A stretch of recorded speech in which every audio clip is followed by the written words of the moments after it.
मेरे प्यारी दोस्तों, कैसे हो आप सभी। भैया आज के इस क्लास में हम लोग फिजिक्स के काफी मोस्ट इंपॉर्टेंट सब्जेक्टिव क्वेश्चन करने वाले हैं, जो कि आपके एग्जाम के पॉइंट ऑफ व्यू से काफी ज्यादा इंपॉर्टेंट होने वाला है।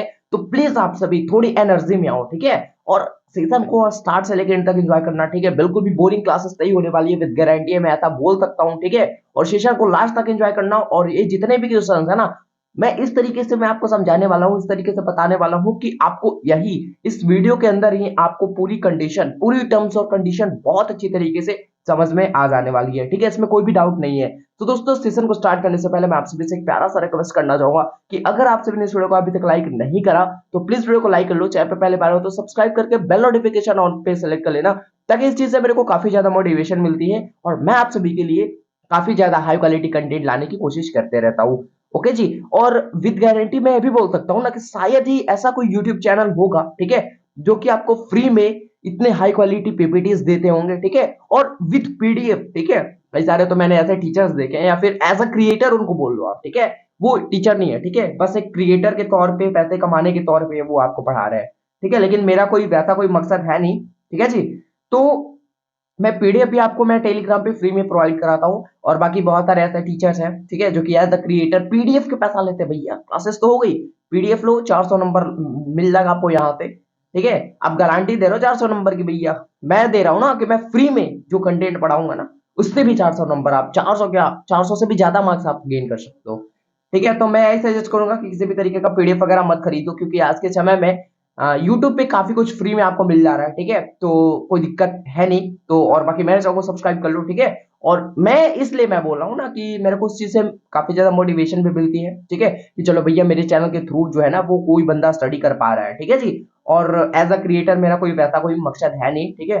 मैं हर एक चीज मैं आपको फ्री में प्रोवाइड कराता हूँ। क्रैश कोर्स भी स्टार्ट करा तो वो भी मैंने फ्री में ही आपको दे रहा हूँ। करते वीडियो को स्टार्ट। तो आपके सामने जो पहला क्वेश्चन है फिजिक्स का, वो इलेक्ट्रोस्टैट से लिया गया है, ठीक है। वो क्वेश्चन है कि आवेश की, 1 सेकेंड सॉरी, यहाँ पे मैं पेन की कलर को मैं 1 सेकेंड ज्यादा नहीं टाइम लूंगा मैं आप सभी का, बस 1 सेकेंड, चलो सही हो गया। अब आवेश के गुण धर्म को लिखे, ठीक है। आवेश के जो भी प्रॉपर्टीज हैं, ठीक है, यानी कि जो भी उसके गुण है, ये तो आपको याद करके जाने ही है, ठीक है। बेसिकली 2 या फिर 3 याद कर लेना आप, ठीक है। तो आवेश के गुण धर्म को लिखें तो पहला गुण है कि आवेश जो होते हैं वो क्या होते हैं, योगात्मक होते हैं, ठीक है, पहला याद रखना। सेकेंड याद रखना कि आवेश क्वांटिमीकृत होते हैं, यानी कि क्वांटिमाइजेशन होते हैं, ठीक है। थर्ड है कि आवेश संरक्षित होते हैं। संरक्षित होने का मतलब कि ना तो आवेश को नष्ट किया जा सकता है और ना ही आवेश को जो है वो उत्पन्न करा जा सकता है, ठीक है। तो ये पहला क्वेश्चन था, ठीक है, कि आवेश के गुण धर्म को लिखे। तो बेसिकली आप 2 या फिर 3 गुण धर्म लिख लेना, आपको पूरा पूरा 2 नंबर मिल जाएगा। ये 2 नंबर में क्वेश्चन कर सकता है, ठीक है। बाकी 5 नंबर में भी कर सकता है, ठीक है। 5 नंबर में देखो कैसे कर सकता है। आवेश के गुण धर्म को लिखे, और ये सब जितने भी गुण है ना, इसके बारे में एक्सप्लेन करने पड़ेंगे आपको, ठीक है, ठीक है। जैसे कि आवेश योगात्मक क्यों होते हैं, इसका रीजन बताना पड़ेगा। आवेश क्वांटिमीकृत क्यों होते हैं, आवेश संरक्षित होते हैं कैसे, ये सब चीजें आपको बताना पड़ेगा, राइट, ठीक है। चलो, नेक्स्ट क्वेश्चन है कि आवेश संरक्षित क्यों होते हैं। देखो, आवेश संरक्षित क्यों होते हैं, एक गुण था इसका, ठीक है। आवेश, सॉरी सॉरी सॉरी, यहाँ पे देख लो, आवेश संरक्षित होते हैं, ये आवेश का गुण था, ठीक है, आवेश का गुण था ये। और यहाँ पे क्वेश्चन है ना कि आवेश संरक्षित क्यों होते हैं, ये क्वेश्चन 2 नंबर में करा गया है बहुत बार, ठीक है। तो ध्यान से देखना, किसी विलिखित निकाय में जो कुल आवेश होता है वो सदैव एक नियत होता है, ठीक है। कोई भी विलिखित निकाय है, ठीक है, आइसोलेटेड सिस्टम उसको इंग्लिश में कहते हैं, तो कोई आइसोलेटेड सिस्टम में कुल आवेश जो होता है वो नियत रहता है, ठीक है जी। अर्थात इससे ये पता चलता है कि आवेश को तो ना ही उत्पन्न किया जा सकता है और ना ही आवेश को नष्ट किया जा सकता है, परंतु एक वस्तु में स्थानांतरण करा जा सकता है। यानी इसका कहने का मतलब है कि आप आवेश को एक वस्तु से किसी दूसरे वस्तु पे ट्रांसफर कर सकते हो, ठीक है, ट्रांसफर कर सकते हो। जैसे कि मैं आपको एक चीज बताऊं, जैसे कि यहाँ पे मैं स्पेस लेना चाहता हूँ थोड़ा सा, ठीक है। जैसे यहाँ पे मैं अभी फिलहाल इसको इरेज कर दे रहा हूँ, ध्यान से समझना चीजें, कोई दिक्कत नहीं होने वाली है, ठीक है। जैसे मान लो मैं इसको थोड़ा इरेज करके मैं यहाँ पे स्पेस बना लेता हूँ, और मैं आपको एक चीज को समझाता हूँ, सिखाता हूँ, लाइव प्रूफ दिखाता हूँ करके, ठीक है। वो चीज क्या है, वो चीज ये है कि जैसे मान लो ये मेरे पास एक आवेश है, ठीक है, ठीक है, एक मेरे पास आवेश है, तो इसको मैंने मान लिया Q2, इसको मैंने मान लिया Q1, ठीक है जी। इसको मैंने Q1 मान लिया, इसको मैंने Q2 मान लिया। इस पे है मान लो 2 इलेक्ट्रॉन जी, इस पे है 4 इलेक्ट्रॉन, ठीक है। इलेक्ट्रॉन पे माइनस का चार्ज होता है तो मैं माइनस का चार्ज दिखा दे रहा हूँ। तो यहाँ पे Q1 आवेश पे 2 इलेक्ट्रॉन है और Q2 आवेश पे 4 इलेक्ट्रॉन है, राइट। अब यहाँ पे मैं क्या करता हूँ, इसका एक इलेक्ट्रॉन मैं इस पे ट्रांसफर करता हूँ, ठीक है। अभी देख लो, अगर मैं अभी बात करूं, अगर मैं अभी ट्रांसफर न करूं, तो इन दोनों पर कुल इलेक्ट्रॉनों की संख्या कितनी है भैया? 6 इलेक्ट्रॉन। ठीक है, 6 इलेक्ट्रॉन है ना, इन दोनों पे 6 इलेक्ट्रॉन है, राइट। अब मैं क्या करता हूं, यहां से इसके एक इलेक्ट्रॉन को मैं इस पे ट्रांसफर करता हूं। जब एक इलेक्ट्रॉन को इस पे ट्रांसफर करूंगा, तो अब बताओ, अब Q1 में कितने आवेश रहे, सॉरी Q1 में कितने इलेक्ट्रॉन रहेंगे और Q2 में कितने इलेक्ट्रॉन रहेंगे? तो Q1 के पास एक इलेक्ट्रॉन हो जाएगा, राइट, क्योंकि इसने एक इलेक्ट्रॉन इसको दे दिया। ठीक है, अब Q2 में कितने इलेक्ट्रॉन हो जाएंगे? इसमें 5 इलेक्ट्रॉन हो जाएंगे भैया, क्योंकि पहले 4 इलेक्ट्रॉन था, एक इलेक्ट्रॉन इससे ले लिया भैया। ठीक है, तो कुल टोटल पहले देखो कितने इलेक्ट्रॉन थे, 6 इलेक्ट्रॉन थे, और अभी बात करें तो अभी भी 6 ही इलेक्ट्रॉन है दोनों पर। तो यानी कि यहां से आप क्या देख रहे हो, आवेश ना ही तो नष्ट हुआ, जितना था उतना ही है, और ना ही उत्पन्न हुआ, ना ही बढ़ा। ठीक है, जितना था उतना ही है, बस क्या हुआ कि यहां से एक वस्तु से दूसरे वस्तु पे ट्रांसफर हुआ, राइट। समझ गए चीजें? चलो, अब हमारा जो अगला क्वेश्चन है वो है पृष्ठ आवेश घनत्व क्या है तथा इसका मात्रक लिखें। ठीक है, पृष्ठ आवेश घनत्व, तो समझना, प्रति एकांक क्षेत्रफल में उपस्थित आवेश को पृष्ठ घनत्व, सॉरी पृष्ठ आवेश घनत्व कहते हैं, यानी कि प्रति एकांक क्षेत्रफल में उपस्थित। ठीक है, तो सबसे पहले मैं बात करूं तो पृष्ठ एकांक क्षेत्रफल को, सॉरी पृष्ठ आवेश घनत्व को हम लोग डिनोट करते हैं किस चीज से भैया? किस चीज से बता दो मेरे को जितना जल्दी हो सके।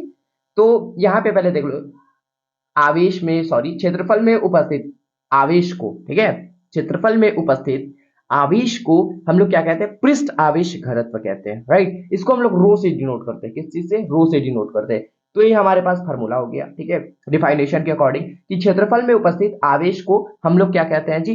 पृष्ठ आवेश घनत्व कहते हैं, राइट। अब यहां से आप फार्मूला निकाल सकते हो, सॉरी इसका ऐसा ही मात्रक पूछ रहा है ना, तो क्यू का ऐसा ही मात्रक क्या होता है? चार्ज का ऐसा ही मात्रक कूलम्ब, और इसका ये क्या है? एम्पियर है। ठीक है, क्या है, या सॉरी क्षेत्रफल है ना जी ये, तो इसका हो जाएगा मीटर स्क्वायर, तो कूलम्ब बटा मीटर स्क्वायर, या फिर आप इसे ऐसे भी लिख सकते हो कि कूलम्ब एम का पावर -2, मीटर का पावर -2। ठीक है, ये ऊपर चला जाएगा मीटर स्क्वायर। चलो, चीजें क्लियर है यहां तक? आगे आ जाओ जी, आगे बढ़ जाओ। अगला क्वेश्चन है कि आवेश का सतत वितरण क्या है। ये क्वेश्चन आपके बोर्ड एग्जाम के लिए काफी ही ज्यादा इंपॉर्टेंट है। ठीक है, 2 नंबर में पूछा गया है कई बार क्वेश्चन। आवेश का सतत वितरण क्या है? ठीक है, तो किसी वस्तु को दिए गए आवेश उस पर समान रूप से वितरित हो जाना आवेश का सतत विवरण कहलाता है। जैसे कि मान लो एक कोई वस्तु है, ठीक है, इस पे मैंने आवेश दिया, ठीक है, इस पे मैंने +Q आवेश दिया।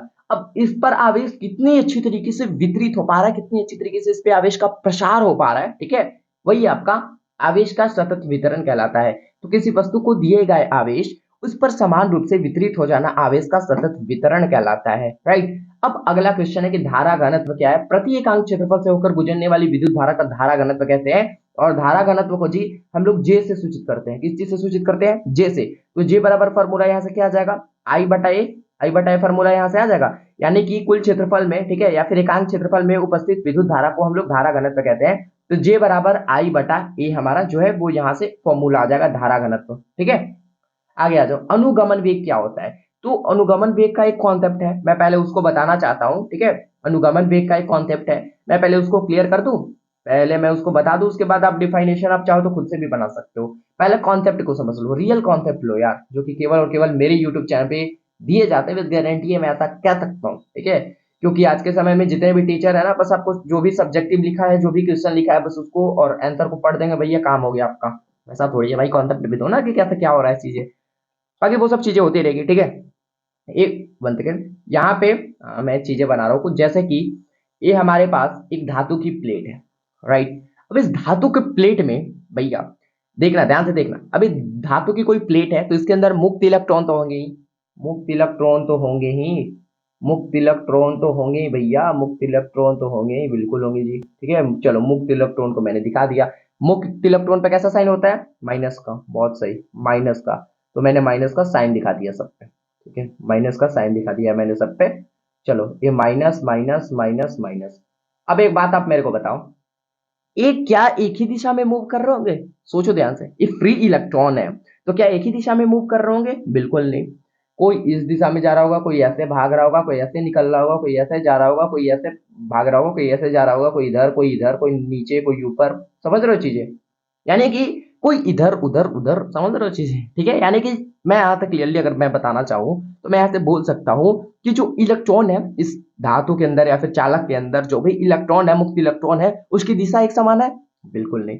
अब यहाँ पे हम इसके साथ क्या करेंगे? एक गेम करेंगे। वो गेम क्या है भैया? इसके साथ इसके साथ एक गेम करेंगे कि इसके साथ भैया लगा देंगे एक हम लोग बैटरी, ठीक है, और ये प्लस टर्मिनल और ये माइनस टर्मिनल। अब इसमें होगा धारा का प्रवाह, ठीक है, अब इसमें क्या होगा जी, धारा का प्रवाह होगा, ठीक है। चलो अब इसमें धारा का प्रवाह होगा। अब जब इसमें धारा का प्रवाह होगा तो जानते हो क्या हो जाएगा, जब इसमें आप बैटरी कनेक्ट कर दोगे ना, तो ये जो इलेक्ट्रॉन की जो दिशा है, की जो दिशा है ना, वो क्या हो जाएगी, समान हो जाएगी, ठीक है। इलेक्ट्रॉन की दिशा क्या हो जाएगी, समान हो जाएगी, ठीक है। इलेक्ट्रॉन की दिशा क्या हो जाएगी, समान हो जाएगी। समझ रहे हो चीजें। तो पहला चीज आप ये कर सकते हो कि इलेक्ट्रॉन को दिशा को समान करने के लिए आप चाहे तो इससे बैटरी जोड़ दो, या फिर बैटरी अगर आप नहीं जोड़ना चाहते हो तो ये काम आप और कर सकते हो। वो काम ये है, ठीक है, चलो मैं मान लूं मैं बैटरी इससे नहीं जोड़ रहा हूँ, ठीक है, इससे मैं बैटरी नहीं जोड़ रहा हूँ, तो ये फिर भी आप एक काम कर सकते हो। वो काम ये है कि आप ये जो पूरा कंस्ट्रक्शन है, जो पूरा स्ट्रक्चर है, आप इसे विद्युत, ठीक है, बाह्य विद्युतीय क्षेत्र में आप इसे स्थापित कर दो, ठीक है। आप इसे क्या कर दो, एक्सटर्नल इलेक्ट्रिक फील्ड, ठीक है, एक्सटर्नल, या फिर मैं हिंदी में लिख दूं ना, बाह्य, ठीक है, बाह्य, बाह्य विद्युतीय क्षेत्र में, बाह्य विद्युत क्षेत्र में आप जो है इसे स्थापित कर दो, ठीक है।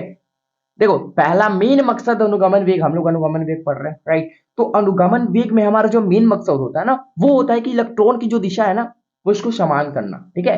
यानी कि जो फ्री इलेक्ट्रॉन है, कोई इधर घूम रहा है, कोई उधर भाग रहा है, कोई इधर जा रहा है, तो इसकी दिशा को समान करना, ठीक है, एक तरफ करना। तो उसकी दिशा कैसे समान होगी, चाहे तो आप उससे बैटरी कनेक्ट कर दो, चाहे तो आप उसे बैटरी कनेक्ट कर दो, या फिर आप इसे पूरे कंस्ट्रक्शन को आप बाह्य विद्युतीय क्षेत्र में स्थापित कर दो, तो इलेक्ट्रॉन की जो दिशा होगी वो एक तरफ मूव करने लगेगी, ठीक है। तो इसी के औसत वेग को हम लोग अनुगमन वेग कहते हैं, राइट। अब अनुगमन वेग का एक और नाम है भैया अपवाह वेग, ठीक है। अनुगमन वेग का एक और नाम है, वो है अपवाह वेग, ठीक है। तो चीजों को समझो, तो जब किसी चालक या तार को बाह्य विद्युतीय क्षेत्र में स्थापित किया जाता है, राइट, हम लोग कर रहे थे अभी, तब फ्री इलेक्ट्रॉन का एक ही दिशा में प्रवाह, समझ गए चीजें। अब लग रहा होगा कि अरे भैया तो पढ़ लिया हमने, तो कॉन्सेप्ट की जरूरत है मेरे भाई, सही कॉन्सेप्ट आप लो, ठीक है, सही जगह आप पढ़ो। तो सब्सक्राइब कर लेना चाहे को ऐसे कंटेंट के लिए। बाकी बाय द वे आप खुद समझदार हो, आप चीजों को समझते हो, कहाँ आपको बेस्ट कंटेंट मिल रहा है, कहाँ आपको घटिया कंटेंट दिया जा रहा है, पढ़ाई के नाम पे आपको बस चूतिया बनाया जा रहा है। समझ रहे हो चीज, मैं रियलिटी बता रहा हूँ यार, बहुत ऐसे टीचर मैंने देखे हैं अपने लाइफ में। बस भैया अनुगमन वेग क्या है, तो जब किसी चालक या तार को बाह्य विद्युतीय क्षेत्र में स्थापित कर दिया जाता है, तो फ्री इलेक्ट्रॉन का एक ही दिशा में प्रवाह वेग को ड्रिफ्ट वेलोसिटी कहते हैं। अब भैया इनको खुद नहीं पता कि यहाँ पे अनुगमन वेग को ड्रिफ्ट वेलोसिटी हमने कैसे लिख दिया। अब उन्हें खुद पता नहीं कि भैया चालक क्या होता है, अब उन्हें खुद पता नहीं कि विद्युत क्षेत्र है क्या। बस भैया पढ़ दिए और आप लोग उन्हें पसंद करोगे भैया, आप उन्हें सब्सक्राइब करोगे, उनके 4 लाख सब्सक्राइबर हो जाएंगे, उनके 1 मिलियन सब्सक्राइबर हो जाएंगे भैया, और आप उनके कंटेंट को देखते रहोगे और आप पागल बनते रहोगे, आपको रियल कॉन्सेप्ट पता ही नहीं चल पाएगा कभी। समझ रहे हो चीजें, बस आपने तो रट्टा मारा है। तो भैया कॉन्सेप्ट लो यार, कॉन्सेप्ट अगर आपको सही पता रहेगा तो आप लाइफ में कभी भी नहीं भूल सकते उस चीज को। समझ रहे हो, जैसे कि चाय बनाना रहता है, आपको क्या करता हो भैया, पानी गर्म करते हो पहले, ठीक है, फिर उसके बाद भाई जो चीनी डालते हो, चाय पत्ती डालते हो, दूध वगैरह जो भी प्रोसेस आप करते हो, क्यों, क्योंकि आपको एक सही कॉन्सेप्ट पता है, आपने उसे रट रखा क्या भैया, कहीं कॉपी पे या फिर कहीं पे लिख रखा क्या कि भैया इतना टाइम में हमको पानी डालना है, फिर उसके बाद ये करना है, फिर उसके बाद ये करना है, लिख रखा आपने। नहीं भैया, आपने उस चीज को एक बार देख लिया, प्रैक्टिकल कर लिया, ठीक है, आपने उसका सही कॉन्सेप्ट समझ लिया, तो आप वैसा कर पाते हो। तो भैया मैं बार बार रिक्वेस्ट करना चाहूंगा, ठीक है, आप मेरे से बड़े हो या फिर छोटे हो, बस यार रियल कॉन्सेप्ट लो कभी भी लाइफ में, रियल कॉन्सेप्ट समझो, ठीक है। बाकी मेरे बातें सही लगी तो समर्थन करना यार, ठीक है, क्योंकि मेरी जो टारगेट है वो है कि बिहार की जो शिक्षा नीति है उसको सही करना। बिहार जो हम लोग पिछड़े राज्य में गिने जाते हैं, आप लोग तो एक्शन ले रहे हो ना इस चीज पे कि भैया फिर आएंगे बड़े बड़े लोग, भैया बिहारी, बिहारी एक गाली शब्द बन चुका है यार उन लोगों के लिए। तो उस चीज को सही कौन करेगा, बिहार में काफी बड़े बड़े महान, क्या ही मैं बोलूं, महान बहुत बड़े बड़े यहाँ पे लोग पैदा हुए और कई लोगों ने अच्छे काम करके गए यहाँ पे, ठीक है। लेकिन उनके टाइम तक तो सही था बिहार, लेकिन अब देख लो, अब हम लोग खुद यार जातिवाद के कारण, गंदे गाने के कारण इतने पीछे हम लोग आ चुके हैं। और हमारे साथ जो यूपी आता था, हमारे साथ जो उत्तर प्रदेश भी आता था, हमारे पीछे पिछड़े राज्य में गिना जाता था पहले, लेकिन अब उसकी हालत आप देख लो जाकर, देख लो भैया उसकी प्रतिक्रियाएं चेक कर लो आप जाकर कभी भी, और बिहार की देख लेना कितना हम लोग पीछे हैं और वो कहाँ पे कहाँ पहुंच गया। तो भैया मुख्यमंत्री पे भी ज्यादा डिपेंड करता है, कहाँ उन लोग का मुख्यमंत्री योगी आदित्यनाथ, मैं ज्यादा नहीं बोलना चाहूंगा नहीं तो फिर गड़बड़ हो जाएगी, चीजें को समझिएगा। तो अनुगमन वेग समझ गए, अनुगमन वेग का एक और नाम है अपवाह वेग, ठीक है, और इसे इंग्लिश में हम लोग ड्रिफ्ट वेलोसिटी कहते हैं, राइट। तो चीजें समझ गए आप सभी कि जब किसी चालक के तार को हम लोग बाह्य विद्युतीय क्षेत्र में स्थापित कर रहे थे तब फ्री इलेक्ट्रॉन का एक ही दिशा में प्रवाह के औसत वेग को हम लोग ड्रिफ्ट वेलोसिटी कहते हैं। चलो आगे आ जाओ, ध्रुव सामर्थ्य क्या है, ठीक है, ध्रुव सामर्थ्य क्या है। तो किसी चुंबक का ध्रुव सामर्थ्य वह शक्ति होता है, देखो इसका भी कॉन्सेप्ट मैं आपको बता रहा हूं। अगर आपके पास चुंबक है, ठीक है, आप चुंबक को क्या कर रहे हो, किसी वस्तु से चिपकाते हो, राइट, ये आपने प्रैक्टिकल कराया सभी ने। आप क्या करते हो, लोहे की वस्तु को चिपकाते हो आपस से, तो वो चिपक पाता है कैसे, उसके अंदर कुछ तो शक्ति होगी ना भैया, जो जिसके कारण वो आकर्षित कर लेता है लोहे के पदार्थ को, सही बात है ना। तो वही शक्ति को हम लोग ध्रुव सामर्थ्य कहते हैं। बस बहुत से यार देख लो, किसी चुंबक का वह सामर्थ्य वह शक्ति है जिससे वह अन्य चुंबकीय पदार्थ को अपनी ओर आकर्षित करता है।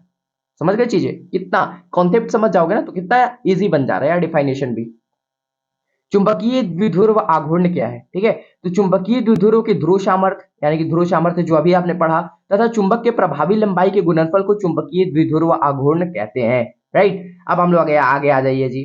अगला हमारा है चुंबकीय क्षेत्र क्या है, ठीक है, अगला जो टॉपिक है वो है चुंबकीय क्षेत्र क्या है। तो चुंबक के चारों ओर का वह क्षेत्र जहां अन्य चुंबक आकर्षण या विकर्षण बल का अनुभव करता है उस क्षेत्र को चुंबकीय क्षेत्र कहते हैं।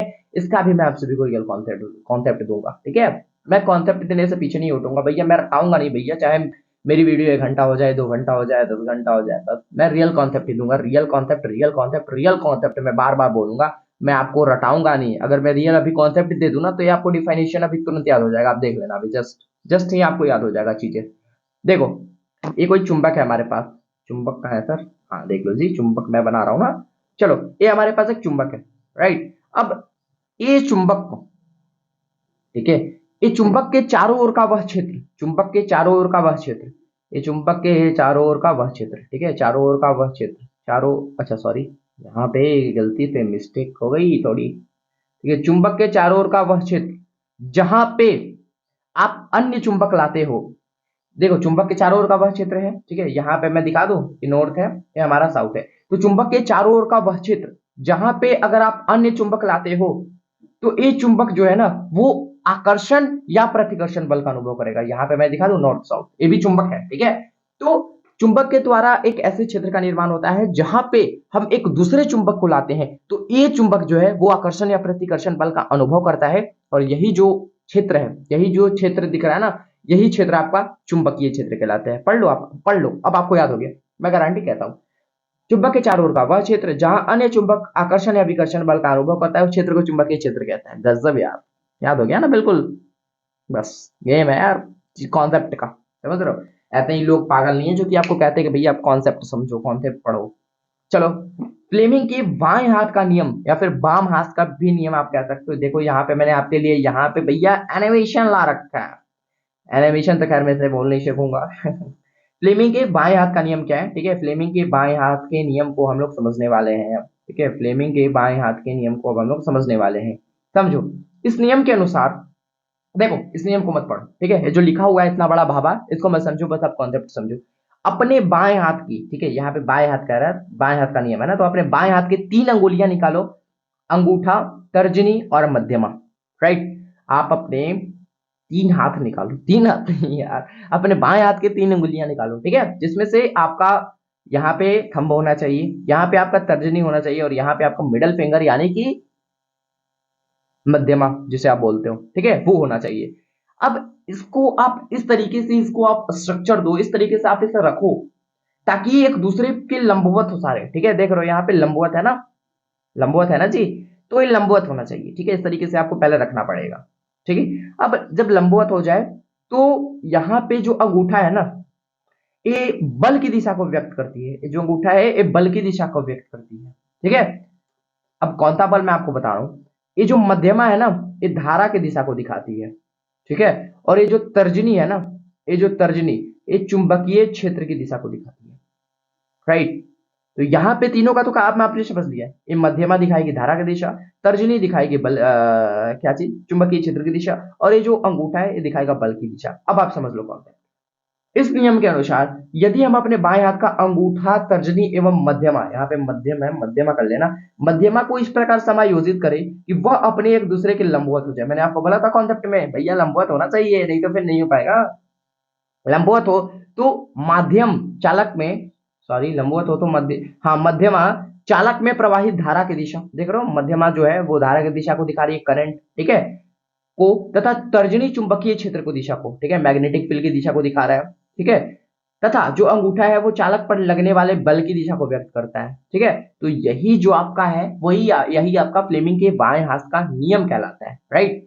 क्लियर है चीजें भैया, रियल कॉन्सेप्ट पढ़ो यार, रटने के पीछे मत भागो। लॉरेंट बल क्या है, इसका भी मैं आपको पहले कॉन्सेप्ट दे दूं, कॉन्सेप्ट दे दूं भैया, फिर इजी हो जाएगा यार बहुत ज्यादा। ओ अब तो आप कॉन्सेप्ट के दीवाने हो गए हो भैया, मेरे फिजिक्स वाले भैया के कोई नहीं, सही बात, बात सही है, कहीं ना कहीं आप में भी कुछ टैलेंट है तभी आप समझ जा रहे हो इतना जल्दी चीजों को।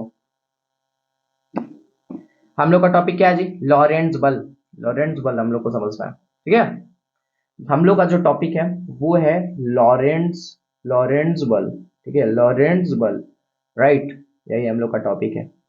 अब देखो यहाँ पे मान लो ये प्लस क्यू कोई आवेश है, ठीक है, अब प्लस क्यू कोई आवेश है, ये ऐसे क्षेत्र में गति कर रहा है, ये ऐसे क्षेत्र में गति कर रहा है, क्या कर रहा है, गति में है, तो v वेग से गति कर रहा है मान लो, ठीक है, तो ये ऐसे क्षेत्र में गति कर रहा है, ठीक है, मान लो ये प्लस क्यू यहाँ आ गया, ठीक है, तो ये ऐसे क्षेत्र में गति कर रहा है जहां पे चुंबकीय क्षेत्र और मैग्नेटिक फील्ड यानी कि विद्युतीय क्षेत्र और चुंबकीय क्षेत्र दोनों विद्यमान है, यानी कि दोनों उपस्थित है।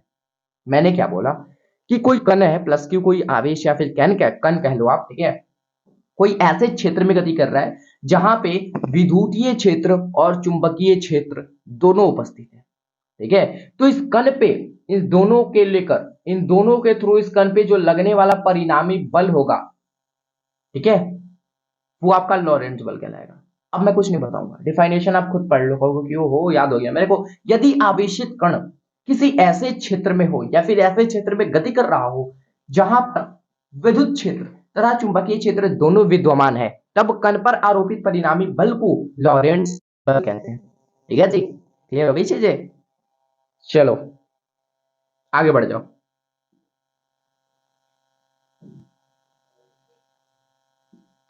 अगला क्वेश्चन है, एक समान चुंबकीय क्षेत्र क्या है, ठीक है जी, एक समान चुंबकीय क्षेत्र क्या है जी।